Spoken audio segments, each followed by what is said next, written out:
Hello and welcome to the very first lecture of CA Final Audit Fast Track Batch. So without wasting time, let us start your journey with the Senior Audit Faculty, CA Pragnesh Kanabar, as you know me. Now, straight away, I want to start with the syllabus. Students, this is exactly the chapters which have been uploaded by the ICAI on the website. You know that BOS Knowledge Portal is your Bible, Gita, Quran, everything. So, let us just understand and how we are going to cover it up. So there are 18 topics as you can see over here that forms your whole subject. Now, part 1 of the subject, if you can look into the book, the index, part 1 of the subject is completely about standards on auditing standards, which are collectively called as engagement and quality control standards.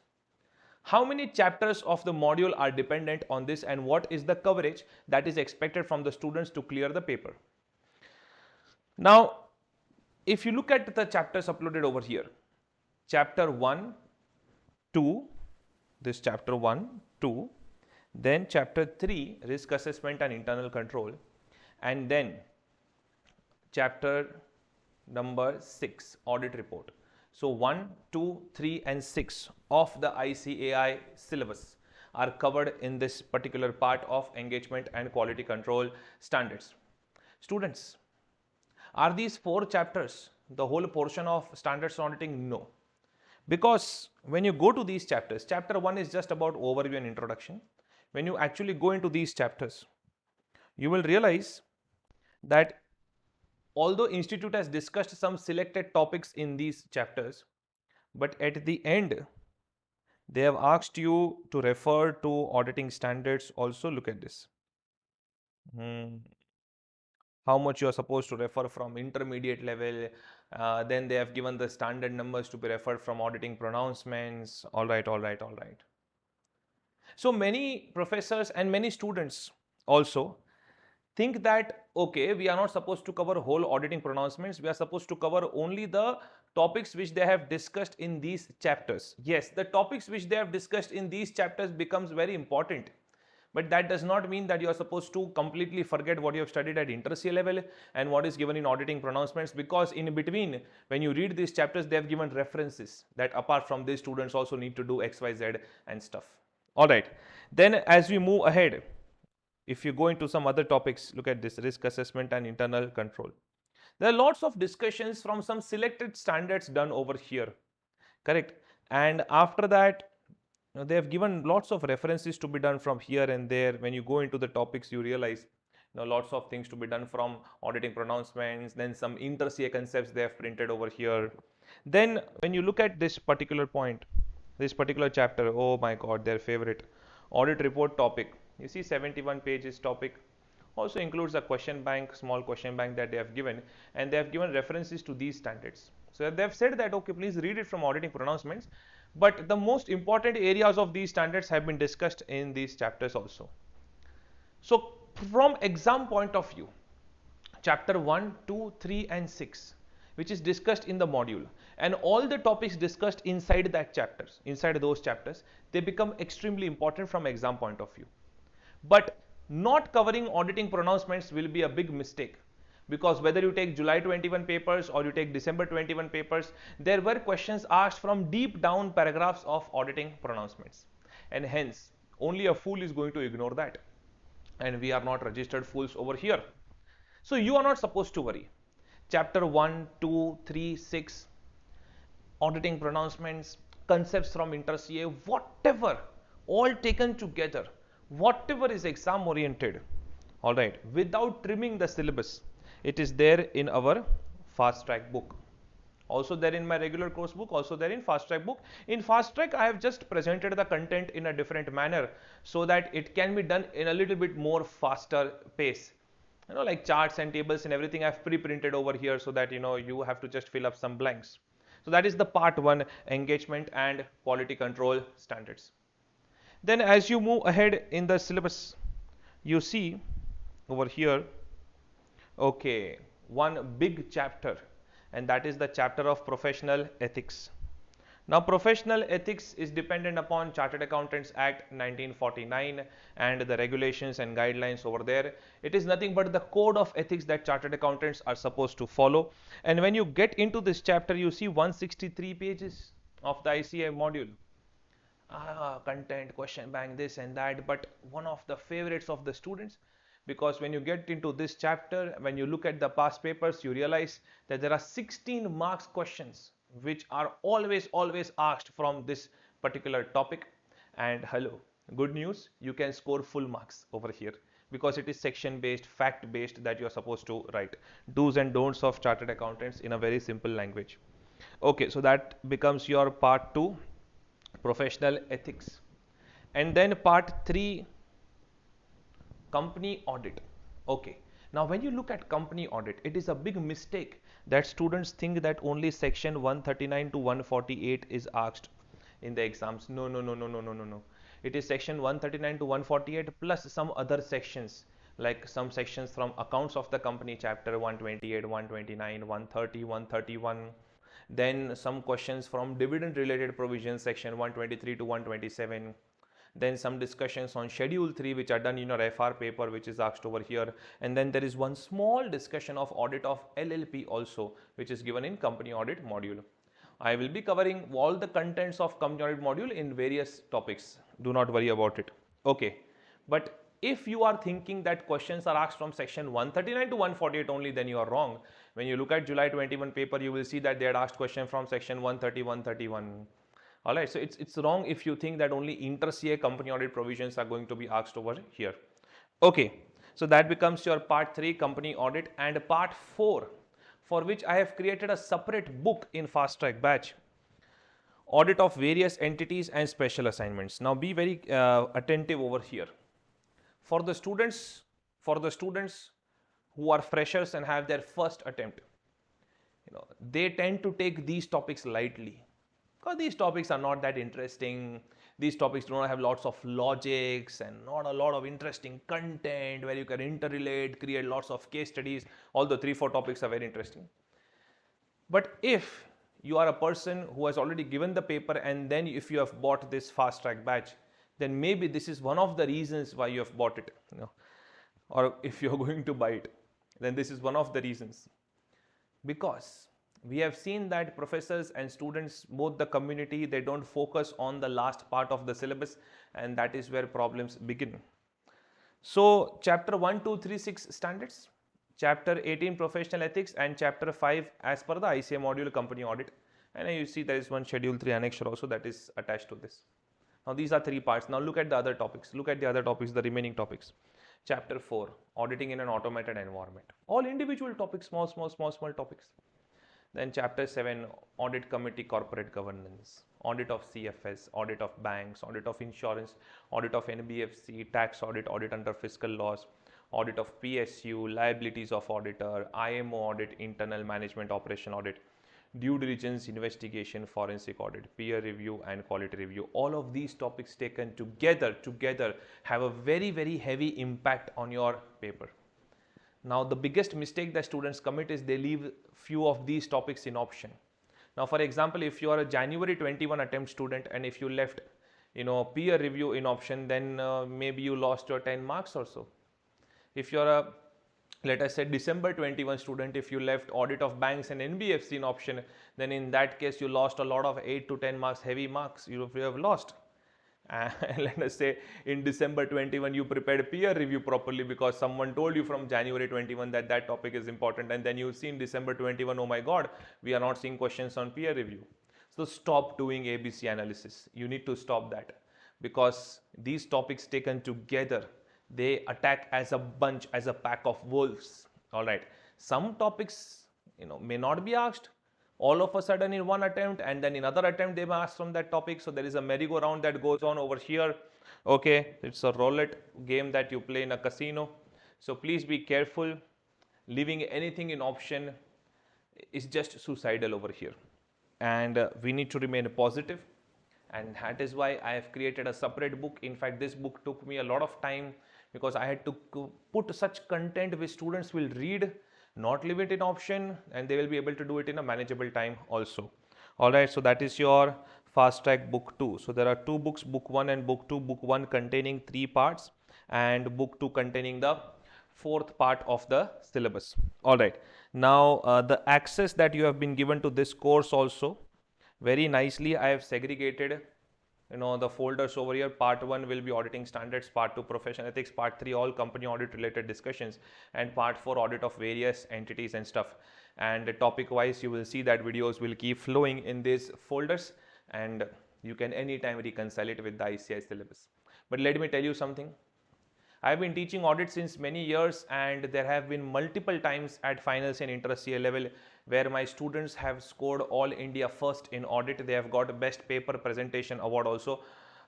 In case if you don't know that such award exists, yes, these kind of awards are there. I'm not claiming that I'm something extremely superior in audit subject. No. I'm just your servant and to solve all your doubts and get you through with these exams. But if you take some efforts, I'm going to be there with you till the day of exams. All right. Secondly, my whole livelihood depends upon one subject, correct? And that is the reason that I'm not a fool to leave things in option or to skip anything over here. But yes, this is a fast track batch. So contents have been presented in such a manner that you are able to cover everything in a short frame of time. All right. And let me tell you, this is India's most comprehensive fast track batch with around 80 hours of content over here. Okay. So without wasting time, what are we going to start with? Part 1, auditing standards. But you need to fill up some details over here so that you are very much clear about how we are covering the ICAI syllabus. So reconciliation with the ICAI module, first part over here, engagement and quality control standards. It covers ICAI chapter number 1, 2, 3 and 6. Professional ethics, ICAI chapter number 18, but that itself is like a unit. And company audit, ICAI chapter number 5, and then all other remaining chapters will be covered in this part, audit of various entities and other special assignments. All right. So without wasting time, let us continue our discussion over here. As you see, the fast track batch book, it has been prepared in a very different format. So I have given all the essay numbers and I have given the page numbers where you can find these essays. But hello, I have not written the title. Why? Because you are going to write the title of these essays. As and when I start essays, at least one time if you write title, maybe you will recollect that title in the exams. Okay. So that much level of thinking has been done over here. So this is the book 1 PDF which you are seeing over here, which has been delivered to you as a hard copy book. And in this PDF, of course, we have first 3 parts, that is standards auditing, professional ethics and company audit. Now, why these 3 parts in one book? Because there's a lot of interlinking over here that I'm going to do between the topics. All right. And why another book for part 4? 2 reasons. First of all, it was not manageable to put it in one book. Okay. Second reason, I want student community to start understanding that these chapters are also important. So when you create a separate book on it, all of a sudden students start realizing that something would be important over here. That is why sir has created separate book. All right. Now, students, chalo. Before I start with the very first standard, that is essay 200, it is very, very important that we are very clear with the introduction part of the standards, and there are some points which I call together as essay basics, because if these points are clear, then let me be very clear that you are going to have fantastic time across all standards. So we are going to spend some time with introduction and essay basics, and then we will go ahead with our discussion. All right, students, the first thing that you see over here is the introduction to engagement and quality control standards. Yes, sir. Okay. So students, the engagement and quality control standards, this introduction is given in the first chapter of the ICAI module. The standards which are issued by Auditing and Assurance Standard Board, of course, they are drafted by AASB, Auditing and Assurance Standard Board, and issued under the authority of the Council of the ICAI. They are broadly classified into 1, 2, 3, 4 and 5 categories. You need to understand about each category. SQC, Standards on Quality Control. SQC is a separate category created only to prescribe quality control measures. That means No matter whichever assignment you are doing, doesn't matter. Whether you are into audit assignment or some other assignments, does not matter. You are going to implement some quality control measures. Like very simple, you need to maintain your ethical requirements of confidentiality, objectivity, and so and so. Then you need to direct, supervise, review the work of your team. Now these kind of things are applicable to all assignments. There are some really interesting discussions in SQC1. SQC1 I will be covering with various topics. It is to be done along with some topics. All right. So there is only one standard, SQC1, which talks about quality control no matter whichever assignment you are doing over here. Okay. So that is the description. Students, standards, they have a specific numbering pattern. Now this numbering pattern and stuff, all the category and the numbering pattern, we have adopted the International Auditing Standards Framework, which has been issued by International Federation of Accountants. Okay, so based upon that, SQC has been given slots from 1 to 99. Although only one number has been used, SQC1, but the slot remains 1 to 99. So in future, if they want to issue some more SQCs, they can use these slot numbers, all right, reserved for SQCs. Similarly, from 100 to 900 series is reserved for SA standards on auditing, and that is how the number game is there. But they are not going to question you upon number game, just that you should be aware about it. Okay, so the second category of standards, which is your syllabus, that is SA standards on auditing. Your syllabus is only SQC plus SA standards on auditing. Other parts, other standards are not there in your syllabus, although you should be aware about which category it is. Okay, so SA standards on auditing, they always deal with all the standards on auditing, 38 standards on auditing, all of them, they deal with audit of financial statements. All of them, they deal with audit of financial statements. Be very clear about it, that all the standards deal with only one assignment, and that is audit of financial statements. Why I am repeating 3 times about this point in a fast track batch? Because you need to understand there are so many audits going on in the market, right? Internal audit, concurrent audit, XYZ audit, Falana Digna audit. There are so many audits going on. Are standards on auditing applicable to all types of audit assignment? No, no, no, no, no. For internal audit, there is a separate board, Internal Audit Standard Board, which has issued standards on internal auditing, which govern the internal audit assignments. So students, you need to be very clear that SA category deals only and only with audit of financial statements. Okay, there are 38 essays in this essay category, and congratulations, you have only 35 in your syllabus. Only 35. Look at this fat person, only 35. Okay, so you have 35 essays in your syllabus and one SQC. That is your syllabus. You master these, you score your marks. How many marks? I'll be talking about the marks pattern in some time, don't worry about it. Okay, so 35 essays, your syllabus. We are moving ahead now. SRE, another category. Each category deals with something, right? So standards on review engagement, they deal with review of financial statements. Students, you need to focus now for the next 3 to 4 minutes with complete attention, all right? Because I'm going to discuss something which has been one of their favorites in asking some short questions in exams. Now, when I use these words, audit of financial statements and review of financial statements, what is the difference between the two? Audit of financial statement is also an examination of financial statement. Review of financial statement is also an examination of financial statement.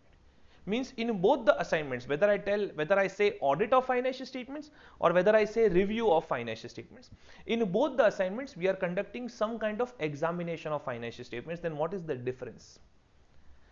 Students, especially if you are in an audit of listed entity, you are aware about this. For the students who are not in the audit of listed entity, listen to me for the next 3 to 4 minutes. Now SEBI has a requirement that the first 3 quarters of the first 3 quarters financial statements of a listed entity, they need to be reviewed by the auditor. Now what is this? That means the person who is conducting audit of financial statements for the first 3 quarters, he needs to conduct an examination of financial statement, but it will be a very limited examination. That means moderate examination. not an in-depth examination. And that moderate examination is nothing but review of financial statements. So audit is a high level of examination, whereas review is a moderate level of examination. Yes. No, none of the assignments can give absolute guarantee, but audit is a reasonable assurance, means we are almost certain but not 100% sure. Whereas review is a very limited assurance. It's like, okay, you are not bad, but I will not say that you are good. I'm going to say, okay, you're not bad. That is review.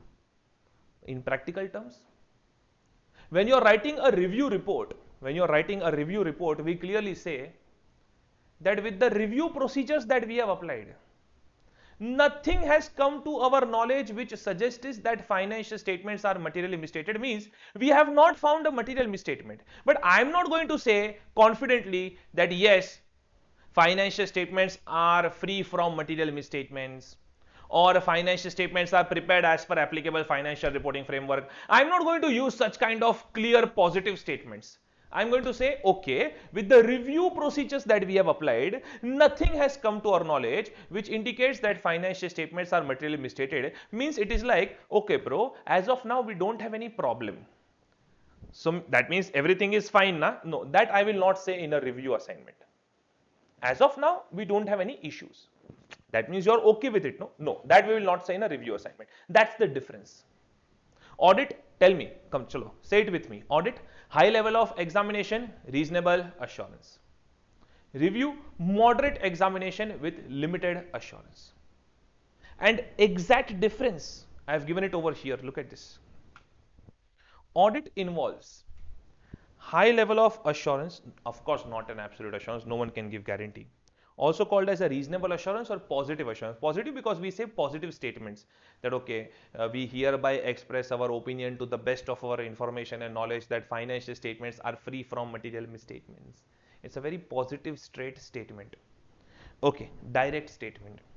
We hereby express our opinion that to the best of our knowledge available with us, financial statements are free from material misstatements and in accordance with applicable financial reporting framework.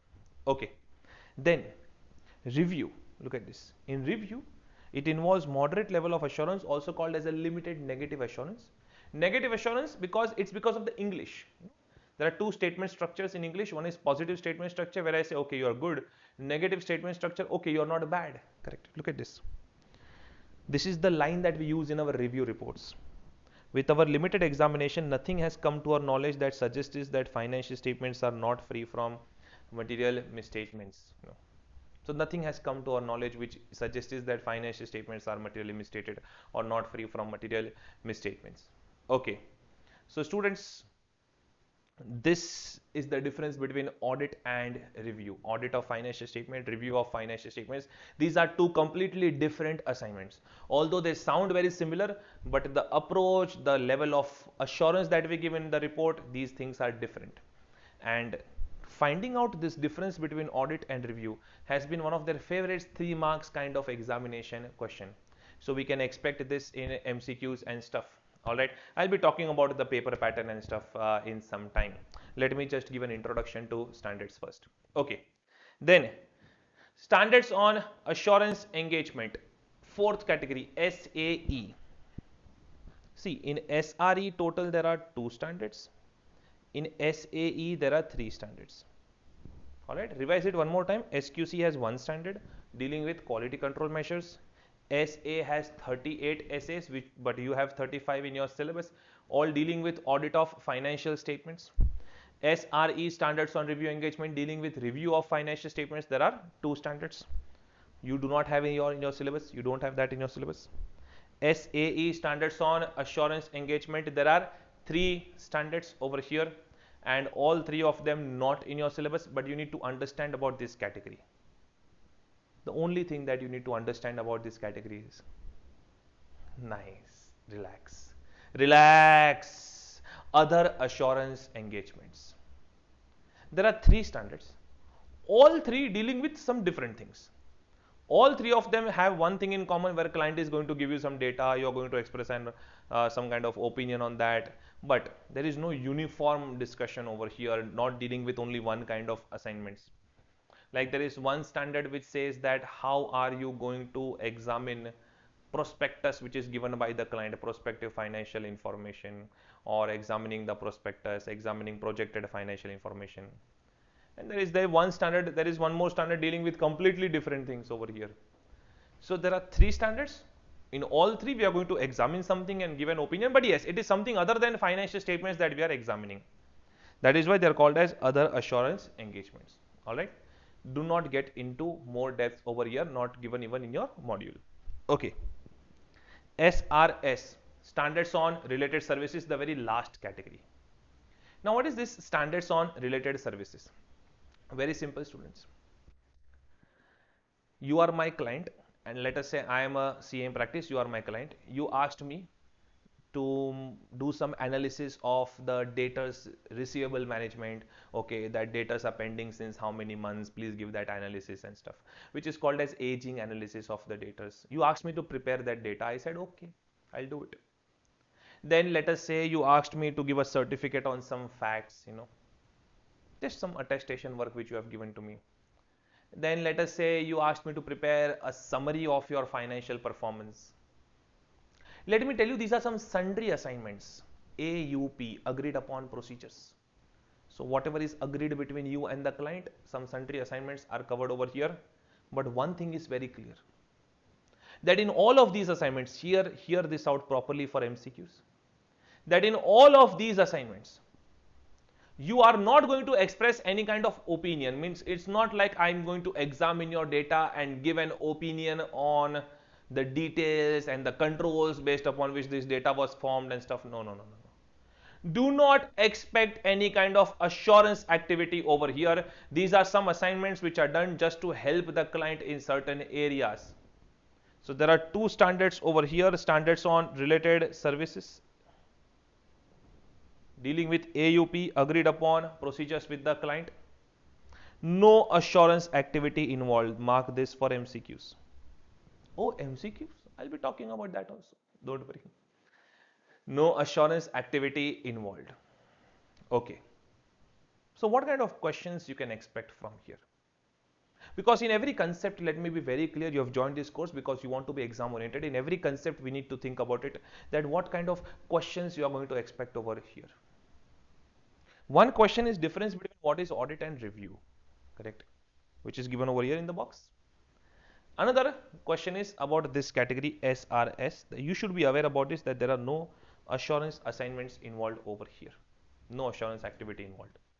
These are the only two questions which they can ask from this particular chart about classification of the standards.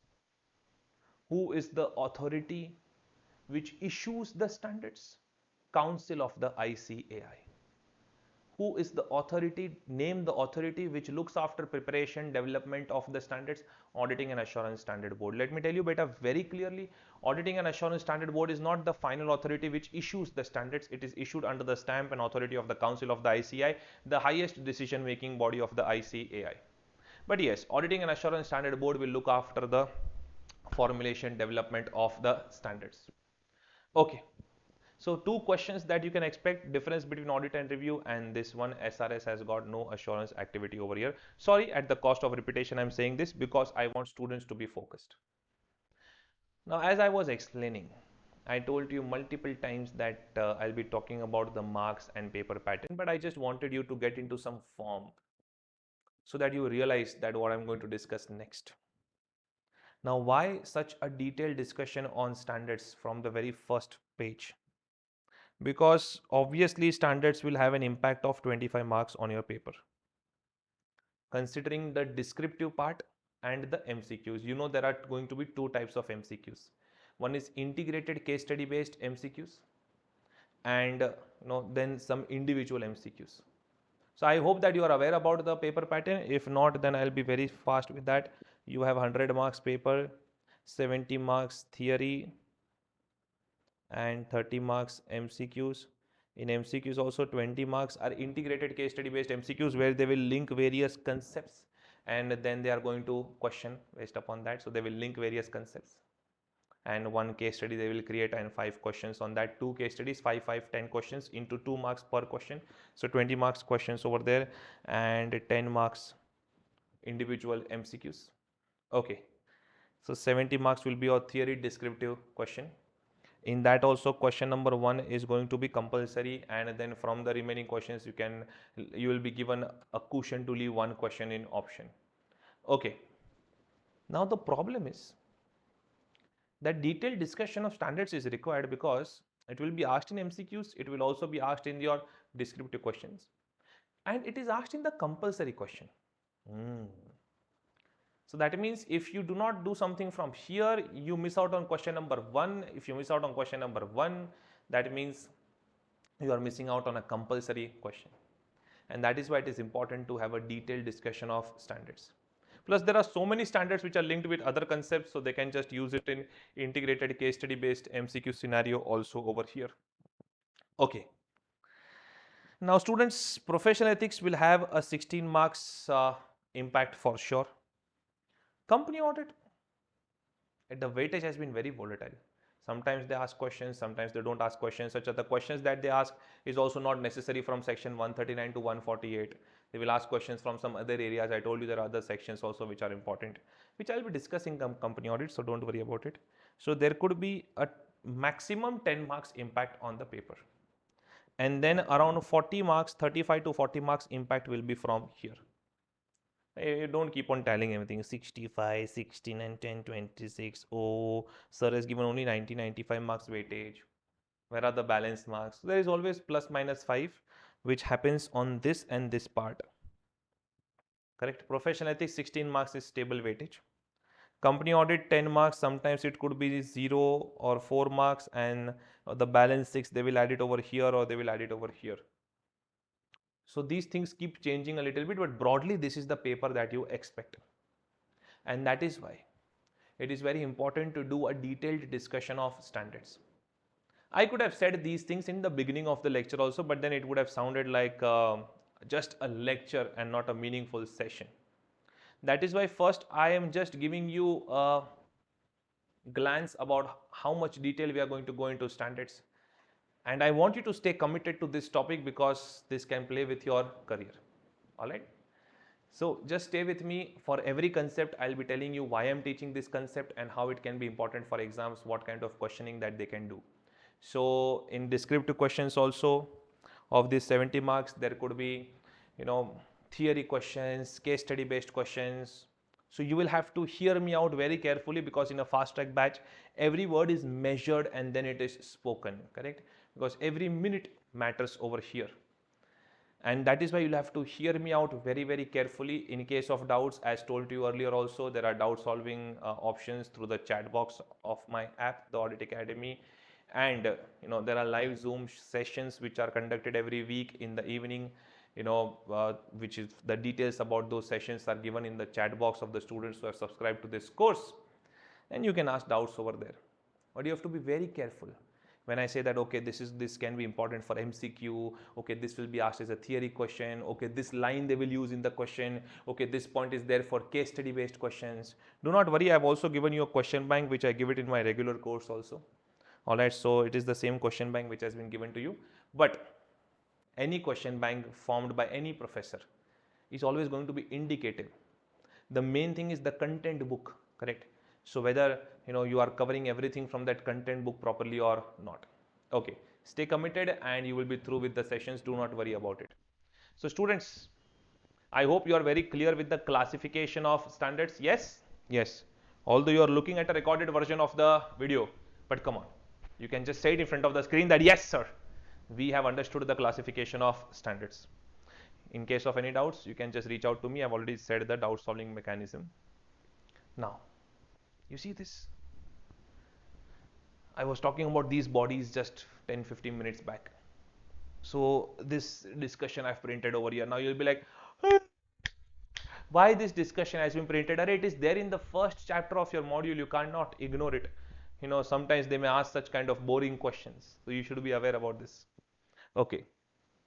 So when it comes to engagement and quality control standards, all of them, all of these categories taken together, they are called as engagement and quality control standards. When it comes to engagement and quality control standards in India, as I told you, supreme body is the ICAI.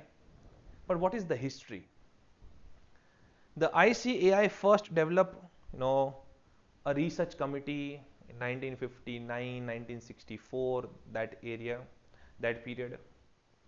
Then they formed an auditing practices committee. From here, the real framework started for standards. Then the auditing practices committee issued statements on auditing practices. But we were doing this exactly as per the global scenario, because the global supreme body for auditing and accounting standards is the International Federation of Accountants. An International Federation of Accountants first developed an International Auditing Practices Committee. Then they converted that International Auditing Practices Committee into International Auditing and Assurance Standard Board. So we also followed that same pattern. Okay, now look at this. ICI developed Auditing Practices Committee. Auditing Practices Committee issued SAP, statements on auditing practices. Then in July 2002, APC got converted into AASB, which is the current board, Auditing and Assurance Standard Board. And then SAP, statements on standard auditing practices, were changed to AAS, Auditing and Assurance Standards. And now these auditing and assurance standards, all of these 5 categories, are together called as engagement and quality control standards. Come on, right now.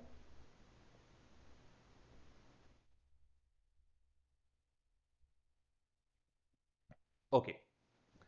Then global level pe we have IFSC, International Federation of Accountants, which established IAASB, International Auditing and Assurance Standard Board. IAASB issued IAAS, and we followed that and we issued AAS. So International Auditing and Assurance Standards. Okay. Now there is a very boring question which can come into your exams. And you need to be ready for all types of questions, correct? My coverage is going to be 100%. Look at this. What are the objectives of IAASB? And what will be their objective? First, to find out where standards are required. Then to formulate and issue standards which can be globally acceptable, correct? High quality global level standards they will issue. Then time to time they will review it and update it. What else they are going to do, man? Look at this. For establishing standards and guidance. That also high quality global level guidance. Oh my God.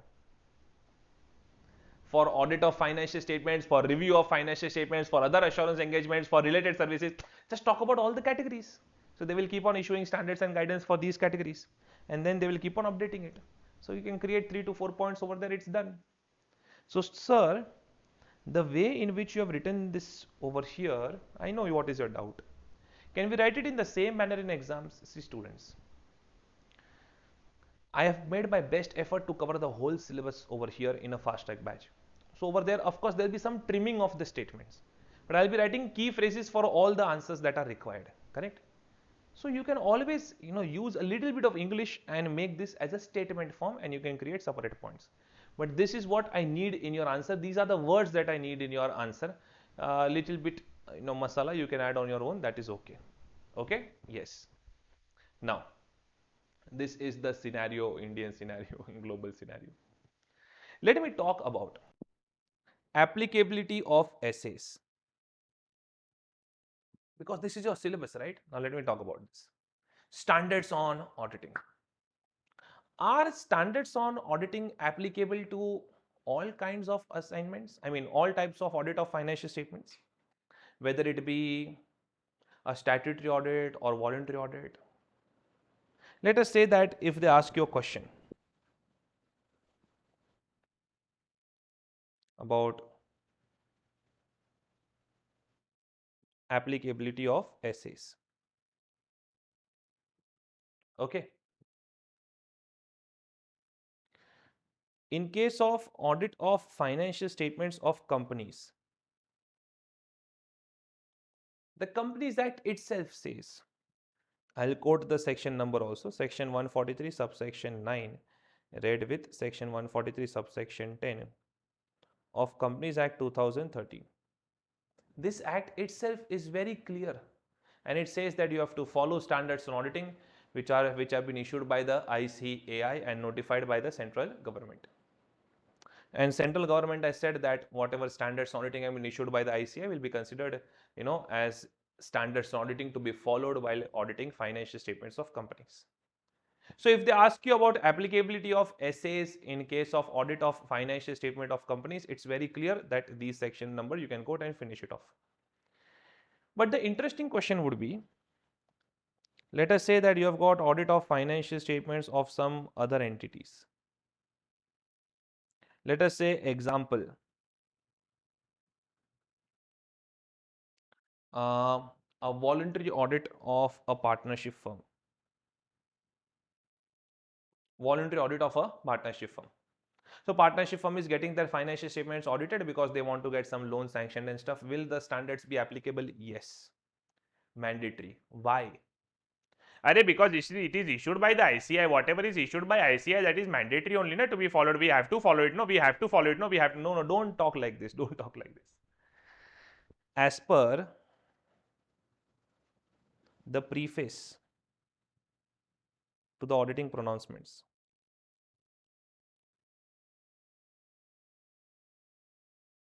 it is very clearly given that essays shall apply in case of audit of financial statements of any entity, if you remember your interest definition, whether profit oriented or not, irrespective of its size or legal form. When such an examination is made with an objective, with a view to express an opinion thereon, so irrespective of the size, nature, complexity of the entity, standards are going to be made applicable over there. Standards auditing, once you are conducting audit of financial statements of any XYZ entity, you need to follow the standards on auditing over here. All right, this is given in preface to auditing pronouncements, and that is exactly what I have written over here. So a little bit of working we are doing for this box on the next page. Working space has been given in the book itself. As per preface to the auditing pronouncements, it is mandatory to follow essays while auditing financial statements irrespective of the entity. That is exactly what I have done over here. Then there are two documents. We need to talk about this. There are two documents which are published by the ICAI. Whether they are mandatorily to be followed or not, we need to talk about this. Statements and guidance notes. Everyone over here, can you please write this? This is one of their favorite for MCQs. Authority attached to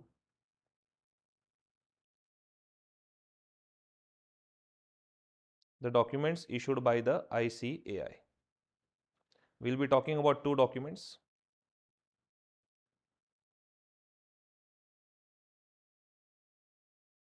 Statements on one side,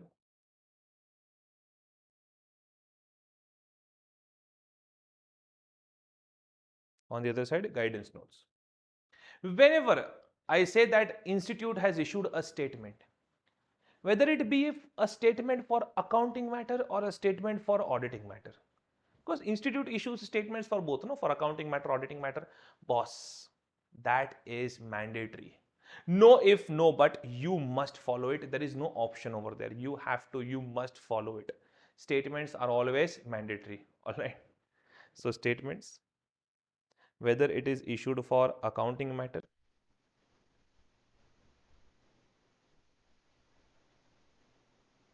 or whether it is issued for auditing matter, it is always mandatory. Mandatory. Now, common sense. Statements for accounting matter. Who needs to comply with that statement? Who needs to comply with that statement? Of course, the management, right? Because financial statements are prepared and presented by the management. It is audited by us, but prepared and presented by the management. So who is going to comply with it? Management. Who is going to check whether management has complied with these statements or not? Auditor. So I'm going to write something. I hope that you will agree to it. Let us say if it is not followed by the management, then obviously, if management has not followed the statements, then obviously auditor has to highlight this in his report, right? He cannot say that, okay, I'm not going to highlight it in my report. So if it is not followed by the management, then auditor must highlight it in his report. As simple as that. When I talk about auditing matter, any statement on auditing matter mandatorily to be followed by the auditor. If for any reason, auditor is not able to follow this statement, he has to make it a point that he highlights that in his report compulsorily. Correct? Because that will be a big thing that auditor was not able to follow it. See, it is possible that due to some practical problems, like even due to COVID lockdown and stuff, there were so many practical issues that because of which we were not able to follow few things. At least institute expects it that you are going to write it in your report. There could be an inquiry upon you that why you have not followed this statement. If you have valid reasons, institute will let you go. If you do not have valid reasons, you can be held guilty under Chartered Accountants Act 1949. We'll be talking about it later on in professional ethics, don't worry. But yes, this topic, this particular discussion can be linked with the chapter of professional ethics. So due to any reason,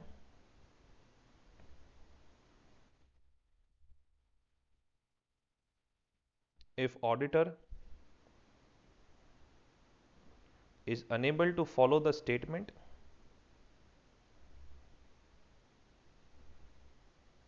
then he must highlight such fact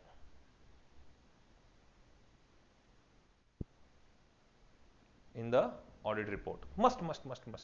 You must highlight such fact in the audit report along with the reasons why you're not able to follow it.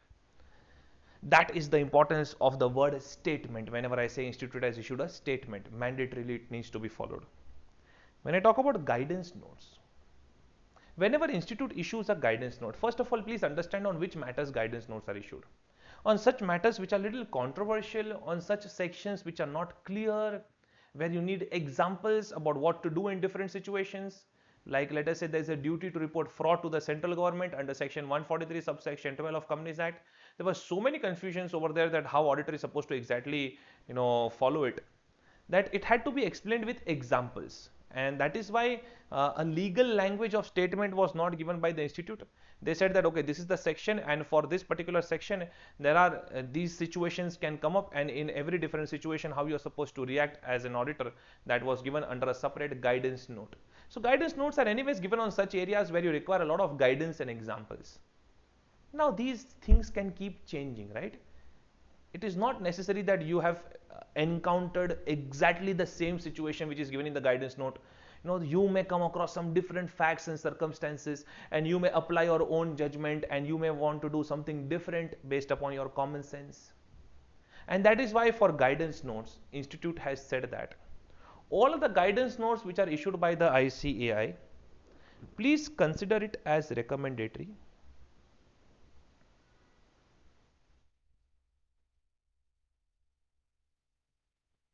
Please consider it as recommendatory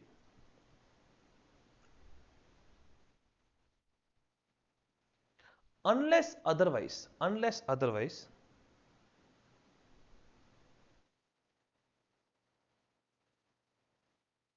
specified by the ICAI. That means all guidance notes by default consider it as recommendatory unless otherwise specified by the ICAI. Means in some guidance notes, the ICAI, in the preface of that guidance note, ICAI may say that this is mandatory. You need to follow exactly what is given over here and nothing different from that. Then that guidance note becomes mandatory. Otherwise, by default, guidance notes are considered as recommendatory. Now, beta, when I use the word please consider this as recommendatory means what? Means generally follow what is given over there. But in exceptional cases, you may follow your own judgment. But if you are following your own judgment, let me tell you about this. If you are following your own judgment, you need to at least document the reasons. I am not saying that you need to highlight it in audit report why you have done something different, because in case of guidance notes, you are allowed to do something different in case of exceptional circumstances. That's okay. So I'm not asking you to write it separately in the audit report that why you did something different than what was given in the guidance note, but at least you need to have valid reasons which you need to document, because in future there could be an inquiry that why you have not followed this guidance note. You should be able to explain with some reasons. So guidance notes, please consider it as recommendatory unless otherwise specified by the ICAI. Am I clear with this? Yes, sir. Okay. There are guidance notes on accounting matter. Then there are guidance notes on auditing matter. Okay. For guidance notes on accounting matter, if management has not followed the guidance note on the accounting matter, it's okay. You may or may not highlight this fact in the audit report. If you are satisfied that management did not follow it and they have valid reasons, they have given adequate disclosures in the financial statements, you may not highlight it separately in the audit report. So in guidance notes on accounting matter, if it is not followed, then auditor may or may not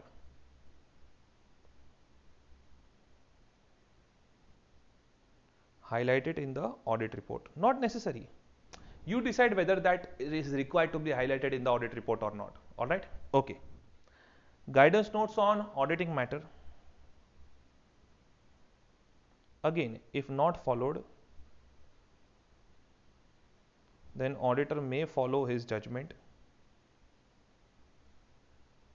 And again, not necessary that you are going to highlight it in the audit report, because guidance notes give you that little bit of liberty to follow your own judgment. So you should write one more line about guidance notes over here and put a hashtag, and please write down somewhere on the top of the page, in exceptional circumstances, you are allowed to follow our judgment, provided you have valid reasons. If you can write that also, provided you have valid reasons to do so. All right. So you should be aware about these things about statements and guidance notes. It just can't be that you do such a crash course that statements are mandatory, guidance notes are recommendatory unless otherwise specified. No. What is the meaning of that word mandatory? How it can impact your audit report? You should be aware about these points. Acha, some students who are aware, who know a little bit more about audit report because they would have done it sincerely at inter-se level, they may have a doubt at this point of time that, sir, if management does not follow the statements on accounting matter, okay, you said that we need to highlight it in the audit report, but where, in which paragraph? Students, wait. There are going to be multiple discussions in essay basics. I'm going to take up a very detailed discussion about audit report. All right. So when that discussion comes up, you will automatically come to know in which paragraph you are supposed to highlight it and stuff. So don't worry about that as of now.